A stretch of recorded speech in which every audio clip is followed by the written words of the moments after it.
Group 1 from Group D want to discuss about abuse of power in human resource sector.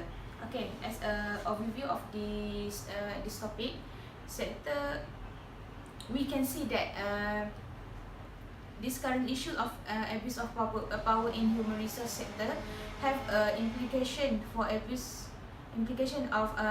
abuse of power in human resource sector, which is recruiting and selection, training and development, and salary. But in this implication, we also have a solution to resolve to this problem, which is in the recruiting and selection season, abuse of power may happen because of the interviewer may use their authority to select the person that they already knew. The selection process is very important, which is because of the company needs to find a right person for the job vacancy in their company. So to prevent this situation from happening, the human resource department need and should to set the requirement to the employees want to get the opportunity for the training and development. The employees should fulfill their requirement based on their qualification and not solemnly based on supervisor decision. So in human resource sector, in distribution sectors, process of salary may also consider the abuse of the power.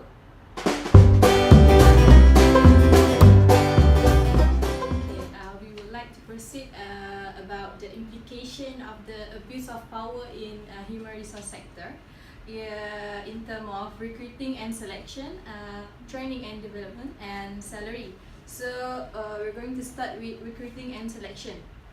So in the implication in terms of recruiting and selection is when certain company abuse their power in recruit people. So like they choose the wrong people, they tend to choose they choose a good looking person only, without brain or without having any skills. So they already made a wrong decision because they bring wrong people into their company, which means it will affect the company's operation. So that is a very short explanation regarding recruiting and selection. Next is about training and development. Some human resources they abuse their power in terms of training and development, which means they like manager only choose certain people for the training of the company. For example, they choose only based on same as their race, like Chinese boss choose only Chinese employees for the training, Malay boss only choose Malay employees for the training, or Indian boss choose only for Indian employees for the training. So that is if that thing keeps on happening, it will give a long-term effect to the organization, where it could happen misunderstanding between the employees, and obviously it will affect the company itself. So next, I pass to Fendi. Okay, next is about salaries. As everyone knows, salary is a monetary compensation paid to an employee in exchange for work done. Every employees hope to get their salary or their payment on time, since every person have their own commitment. However, there are still some issue happen where human resource delay in payment because of their own interest. As for the example, human resource tend to delay the payment because of personal issue between he or she and the employee. In this case, continues happen, it will affect the employees work in terms of productivity and efficiency. The employees might slow down their work or their job to show that have been protest because of the delay. Clearly, it will affect company's operation and have negative impact in the company's earnings. Every single abuse of power in human resource management will give a lot of negative impact for employees and organization. This will affect the organization names and also their own reputation. So this abuse of power in human resource management should be eliminated and fully prevented.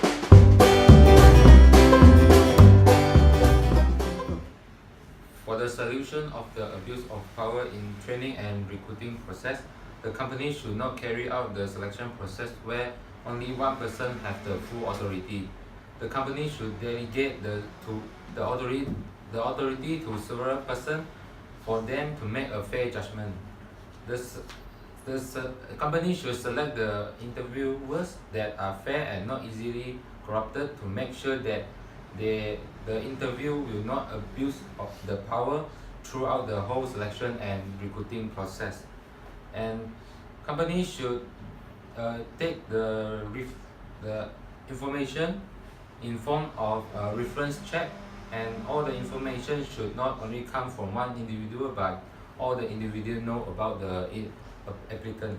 And companies should set all the procedure and rules to the person who in charge in the recruiting and selecting process, and the person who in charge must follow all the procedure and the rules set by company. Besides that, in aspect of training and development, human resource department of the company should set the requirement to the employee who want to get the opportunities for the training and development. And then employees should fulfill the requirement based on their qualification and not solemnly based on supervisor's decision. Trainers should give the training equally to all the employees that involve without having any loss toward the trainees. And then lastly, this will help the employee to develop and able to show the full potential throughout the whole training process. And next is abuse of power in salary, and the solution is company should give the salary according to the position of the employee, and the payment should based on the working hour that made on the agreement when they hired the employee. And the opportunities to be promoted and increase of salary have to base on the performance of the employee, not the person who are have close relationship to the top level management. And human resource department should distribute the salary and all the allowance based on the rules that set by the company. And last, company should pay the salary according to the day that's set by government, and that is the 7th day of the month. That's all.